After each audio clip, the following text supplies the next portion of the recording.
Boa noite, estamos aqui em mais um comentário sobre a lição, espero que você tenha gostado. Se você gostar, coloca um joinha, compartilha com seu amigo, comenta. Não entendi tal coisa, pastor, o que é isso, o que é aquilo? E a gente vai poder estar trocando ideia, conversando.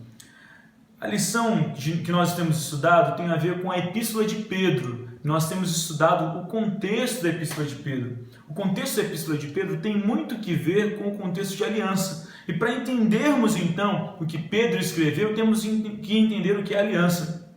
Na lição de texto, eu venho falando do povo da aliança de Deus, e para a gente entender aqui, eu vou explicar um pouco o que é esse negócio de aliança. Vamos abrir a nossa Bíblia então, em Gênesis 17, 1 a 4, vou ler para você. Quando atingiu Abraão a idade de 99 anos, apareceu-lhe o Senhor e disse-lhe: Eu sou Deus Todo-Poderoso, anda em minha presença e ser perfeito. Farei uma aliança entre mim e te multiplicarei extraordinariamente. Prostrou-se Abraão de rosto em terra e Deus lhe falou: Quanto a mim, será contigo a minha aliança, serás pai de numerosa nação. Estamos falando de uma aliança. O que é aliança? A gente ouve muito essa ideia, essa palavra aliança, que vem do hebraico, berit. Mas o que é uma aliança? Eu já até expliquei isso no trimestre passado, em um vídeo. Aliança é um contrato, um acordo. É um acordo que você faz com uma outra pessoa. O contexto da aliança seria melhor explicado no contexto de vassalos e suzerano, onde o suzerano era o camarada mais rico, mais poderoso. Ele oferecia a sua terra, ele oferecia também proteção. O vassalo oferecia trabalho, então assim havia uma troca. Um oferecia uma coisa, outro oferecia outra.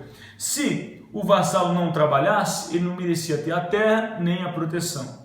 A aliança de Deus não é diferente. Deus faz um acordo, um contrato. Você está querendo alugar um apartamento? Você faz um contrato. Você tem que pagar para merecer morar naquele local. Deus faz um contrato, então, com o ser humano. Você quer ser abençoado por mim? Eu vou te abençoar. Você tem que fazer o quê? Você tem que andar na minha presença. Você tem que fazer a minha vontade. Tem que cumprir os meus mandamentos. A aliança é sempre condicional. Toda promessa de aliança é condicional. Então, na Bíblia, você tem promessas condicionais e promessas que são incondicionais.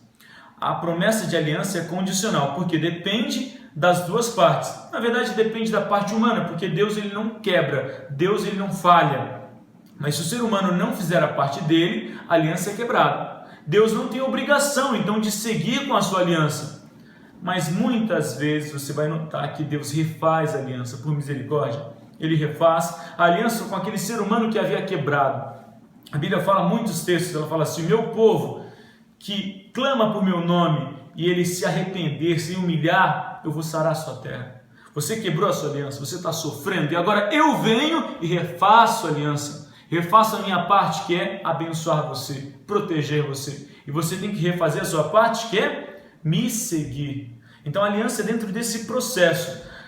Abraão, ele fez uma aliança com Deus, que era andar com Deus. E Deus teria que fazer o quê? Abençoá-lo. E Deus refaz essa aliança no Êxodo, refaz lá no Sinai. E Deus continua refazendo a aliança muitas vezes. Só que Deus refaz muitas vezes para retificar aquilo que já tinha feito ou para refazer algo porque o ser humano quebrou. Deus quer fazer uma aliança com você hoje, de abençoar a sua vida, trazer muitas bênçãos, cuidar de você. Se você já quebrou essa aliança com Deus, tudo bem, se arrependa, se prostre, Ele vai refazer a aliança com você. Se você não fez, faça uma aliança com Deus, para que Ele possa ser o seu Senhor, o Senhor da sua vida.